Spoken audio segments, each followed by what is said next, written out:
Hello મિત્રો, કેમ છો બધા? સ્વાગત છે તમારું મારી ચેનલ રીતિની રસોઈ પર। તો આજે આપણે બનાવીશું આલુ પરોઠા, જેના માટે મેં અહીંયા બટેટા પહેલેથી જ બાફી લીધા છે।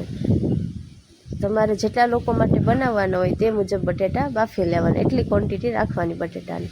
ત્યારબાદ લીલી કોથમીર નાની સંભારેલી, અને આદું લસણ અને મરચાંની પેસ્ટ, અને મસાલા જે આપણે હળદર, ધાણા જીરુંનો પાવડર, નમક અને લાલ ચટણી એડ કરવાની હોય તે। ત્યારબાદ બટેટાની છાલ અલગ કરી લેવાની, આ મુજબ બટેટાની છાલ અલગ કરી લેવાની। મારી ચેનલમાં અવારનવાર નવા વિડીયો જોવા માટે તમે મારી ચેનલને લાઇક, શેર અને સબસ્ક્રાઈબ જરૂર કરજો। આ મુજબ બટેટાની છાલ અલગ કરી લેવાની, અને ત્યારબાદ તે બટેટાને છીણી લેવાના।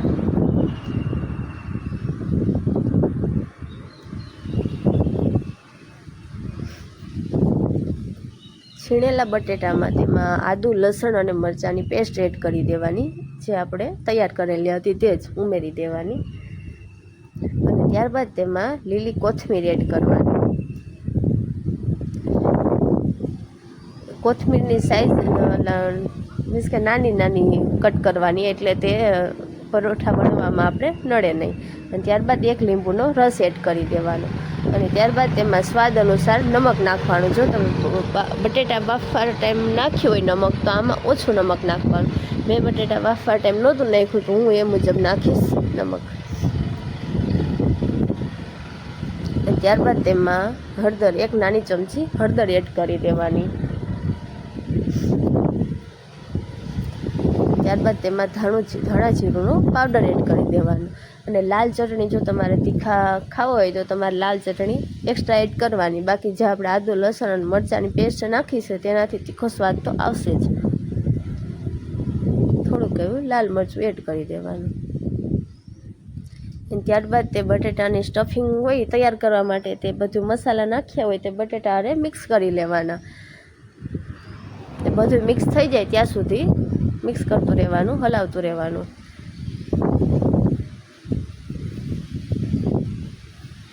જોશો મિત્રો, બટેટાની સ્ટફિંગ એકદમ મસ્ત તૈયાર થઈ ગઈ છે। આ મુજબ તમારે પણ બટેટાની સ્ટફિંગ તૈયાર કરવાની। ત્યારબાદ પરોઠાનો લોટ બાંધવા માટે આપણે એક પાત્ર લેશું, જેમાં થોડુંક એવું પાણી લેશું।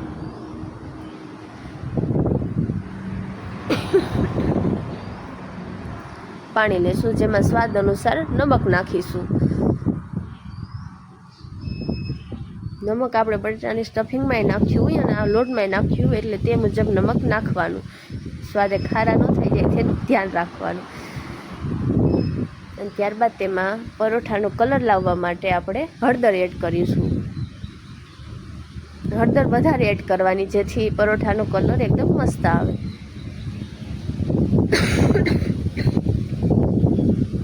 અને ત્યારબાદ તેમાં ઘઉંનો લોટ ઉમેરીને લોટ મસળી લેશું।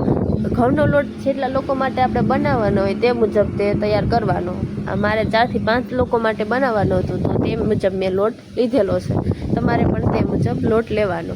અને ત્યારબાદ તેમાં ધીમે ધીમે પાણી ઉમેરતું જવાનું અને લોટ મસળતો જવાનો। અને લોટની જે ક્વોલિટી હોય ને થોડીક જાડી રાખવાની, કઠણ રાખવાની, એટલે જે આપણે બટેટાની સ્ટફિંગ ભરીએ તે નીકળી ન જાય। બાકી આછો લોટ હોય તો બટેટાની સ્ટફિંગ નીકળી જાય બહાર ને પરોઠો તૂટી જાય છે। જોશો, આ મુજબ જાડો લોટ થોડોક રાખવાનો। અને ત્યારબાદ તેમાં મસળેલા લોટમાં તેલ એડ કરી દેવાનું, અને ત્યારબાદ થોડીક વાર ફરી મસળી લેવાનું।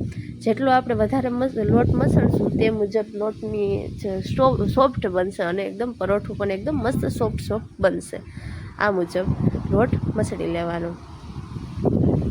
અને ત્યારબાદ મસળેલા લોટમાંથી થોડોક એવો નાની સાઈઝમાં આપણે લોટ લેશું અને તેને વણી લેશું। નાની સાઈઝમાં લોટ વણવાનો, મીન્સ કે થોડુંક આમ જાડું રાખવાનું, એટલે જે સ્ટફિંગ હોય એ તૂટે નહીં ને બહાર ન નીકળી જાય। આ મુજબ વણીને તેમાં સ્ટફિંગ વચ્ચે એડ કરી દેવાની। જેટલું જો આપણે તો વધારે સ્ટફિંગવાળું તમને ભાવતું હોય બટેટું પરોઠું, તો તે મુજબ એડ કરવાનું। અને જો એકદમ વધારે ના ભાવતું હોય સ્ટફિંગવાળું, તો ઓછું એડ કરવાનું। આ મુજબ તેને મસ્ત પેક કરી લેશું મોમોસની જેવા। અને ત્યારબાદ તેમાં થોડોક લોટ કોરો લોટમાં રાખીને વણી લેશું. અને આ પરોઠું મિત્રો ધીમે ધીમે વણવાનું, જેથી કરીને તૂટી ન જાય. તો જોઉં મિત્રો આ મુજબ તેને થોડોક હાથ વડે દબાઈ દેવાનું, એટલે જે સ્ટફિંગ હોય ને એકદમ મસ્ત ફેલાઈ જાય બધામાં. અને આ મુજબ ધીરે ધીરે વણી લેવાનું પરોઠું. એકદમ ભાર દઈને વણશું તો છે પરોઠું તૂટી જશે, તો તેનું ધ્યાન રાખવાનું, ધીમે ધીમે વણવાનું. અને સાઈડમાં એક તવી ગરમ કરવા મૂકી દેવાની. હવે તવી ગરમ થઈ ગઈ છે તો આપણે તેમાં પરોઠું પહેલાં શેકી લેશું. પહેલાં તેલ કે ઘી એડ કરવાનું નથી, પહેલાં શેકવાનું છે.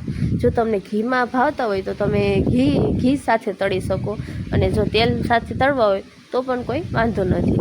એક બાજુ શેકાઈ ગયું છે, આપણે એને પલટી લેશું, બીજી બાજુ શેકી લેશું. જોશો મિત્રો થોડુંક વજન દેવાઈ ગયું છે પરોઠો વણવામાં, એટલે થોડુંક સ્ટફિંગ બહાર આવી ગયું છે. હવે તેમાં ઉપર થોડુંક એવું તેલ એડ કરી દેવાનું અને એકદમ પરોઠામાં તેલ ફેલાઈ લેવાનું.